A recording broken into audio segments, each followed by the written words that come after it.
Hello good evening guys, कैसे हो आप लोग। Welcome to my YouTube channel. और गाइस जो आज वीडियो में यहाँ पे प्रेजेंट करने वाला हूँ जिस टॉपिक पे वो है बजट। आप सबको पता ही होगा बजट के बारे में, राइट। और जो हमारी फर्स्ट वीडियो थी जो मैंने अपलोड की थी वो थी भोपाल गैस ट्रेजेडी के बारे में कि वो ट्रेजेडी कैसे हुई थी और किस रीज़न से हुई थी और एक्चुअली क्या हुआ था वहाँ पर, राइट। तो बेसिकली गाइस हम इस वीडियो पे बात करेंगे बजट के बारे में, क्योंकि मैंने सोचा कोई करंट टॉपिक पे बात करें, राइट। क्योंकि कुछ टाइम अभी पहले ही हमारी फाइनेंस मिनिस्टर ने बजट इंट्रोड्यूस किया है पार्लियामेंट में। तो ठीक है, बजट के बारे में जानेंगे कि बजट वर्ड का क्या मतलब होता है और सबसे पहले किस कंट्री ने इस बजट को प्रेजेंट किया और कहाँ से ये वर्ड आया बेसिकली, राइट। तो बेसिकली बजट की हम बात करें गाइस, ये कि फ्रेंच वर्ड है, राइट। फ्रेंच में अगर हम इसका हिंदी में ट्रांसलेट करें तो उसको ये लोग बोलते हैं बुजट। बुजट का मतलब होता है कि चमड़े का बैग या छोटा सा कोई बैग है, थैले का बैग हुआ, राइट। तो ये फ्रेंच वर्ड है उसका बुजट, और इसका हिंदी में मतलब हुआ है कोई थैला बैग या चमड़े का बैग इस तरीके से, राइट। तो इसको बुजट बोलते हैं हम बेसिकली। और अगर हम बात करें बजट की, ये 15th सेंचुरी में यह वर्ड इंग्लिश में आया गाइस बजट के नाम से, राइट। उस टाइम क्या है, जो भी वहाँ के फाइनेंस मिनिस्टर थे, राइट, जो फाइनेंस मिनिस्टर थे जब भी वो बजट इंट्रोड्यूस करते थे, पहला बजट जो इंट्रोड्यूस हुआ था 1760 में, राइट, इस तरीके से इंग्लैंड में।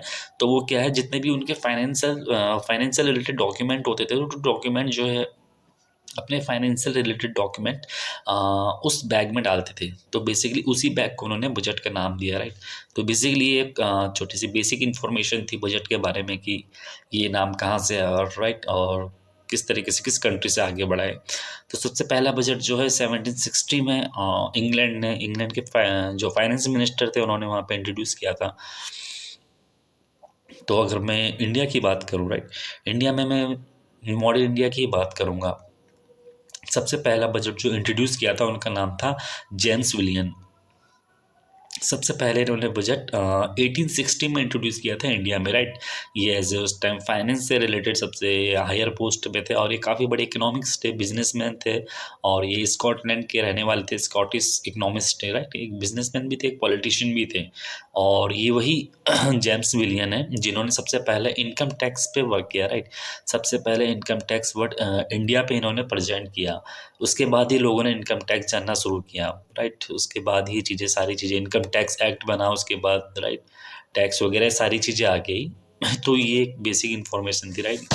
अगर मैं इसके बारे में बात करूं, जो कॉन्स्टिट्यूशनली राइट है संवैधानिक रूप से कि बजट कौन से आर्टिकल में आता है, ये जो आर्टिकल है 112 है, अनुच्छेद बोलते हैं हम इसको हिंदी में।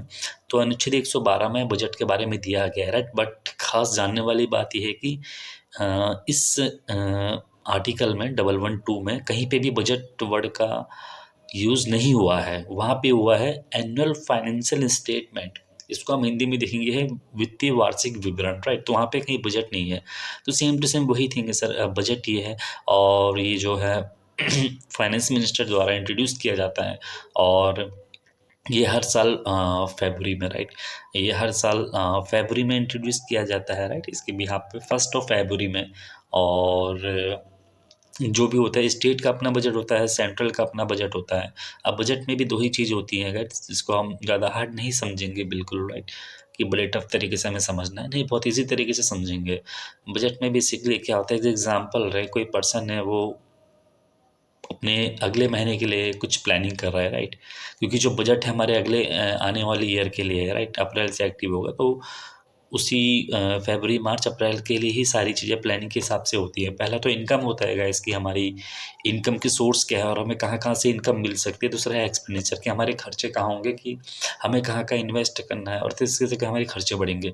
मैं इनकम की बात करूँ अगर गवर्नमेंट की, तो गवर्नमेंट में इनकम के जो सोर्स, सबसे बड़ा जो सोर्स होता है गाइस वो टैक्स होता है। टैक्स भी दो चीज़ों पे डिवाइड होता है। पहला जो टैक्स है डायरेक्ट टैक्स, जिसको हम इनकम टैक्स बोलते हैं, जो एक आपकी इनकम क्राइटेरिया होता है, इनकम टैक्स का स्लैब होता है, एज पर द उसके हिसाब से आगे प्रोसीड होता है, राइट। पहला इनकम टैक्स होता है, दूसरा होता है indirect tax, right. Indirect tax में आपके जीएसटी आ गए, जब कोई भी प्रोडक्ट आप खरीदते हैं तो उसके भी आप उसमें इंक्लूडिंग टैक्स होती है, अमाउंट में वो आप पे करते हैं। जीएसटी हो गया, वेट हो गया, ये आपके इनडायरेक्ट टैक्स हो गए, राइट। यहाँ से इनकम होती है और गवर्नमेंट को इंटरेस्ट भी मिलता है, राइट। और काफ़ी चीज़ें होती हैं, जब वो उस चीज़ पे इन्वेस्ट करते हैं तो उसके बिहाफ़ पे उनको आगे उसमें इनकम होती है, तो ये चीज़ हो गई। और दूसरा एक्सपेंडिचर की बात करूँ गाइज़, राइट, तो जितनी भी गवर्नमेंट की स्कीम्स हैं, योजनाएँ हैं, उसमें जो इन्वेस्ट करती है, राइट, और उसमें जो भी खर्चे होते हैं वो एक्सपेंडिचर में आगे अगर गवर्नमेंट लोन लेती है कहीं न कहीं उसके बदले भी इंटरेस्ट पे कर रहे हैं उसमें, राइट। और जो भी उनको इंटरेस्ट लग रहा है वो भी आपका एक तरीके से एक्सपेंडिचर है, और जितनी भी एजुकेशन है उसमें खर्च कहीं न कहीं सारी चीज़ें मतलब कुछ ना कुछ चीज़ें इन्वेस्ट कर रही है। तो एग्रीकल्चर है, हेल्थ सेक्टर है और भी काफ़ी सारी चीज़ें हैं, राइट। तो इस तरीके से दोनों चीज़ होती है, गवर्नमेंट यही चीज़ों को डिटेल पे बनाती है कि हमें इतना खर्च करना है और हमारी इनकम की सोर्स ये है। इस चीज़ को लेके ही आगे चलता है, राइट। तो ये है बजट का छोटा-सा कॉन्सेप्ट, राइट। वीडियो में ज़्यादा लंबी नहीं करूँगा, मेरी स्टार्टिंग है वीडियो गाइस, और मैं अभी कोशिश करूँगा कुछ अच्छा सा और कंटेंट लाने के लिए, और कोशिश करूँगा कि वीडियो क्वालिटी इम्प्रूव हो, और जो अभी मैं समझ रहा हूँ बोलते वक़्त शायद कुछ चीज़ें क्लियर ना हो पाएँ आपकी, तो मैं कोशिश करूँगा इस वीडियो के थ्रू इस चीज़ को क्लियर करने की और रोज़ वीडियो लाने की, राइट।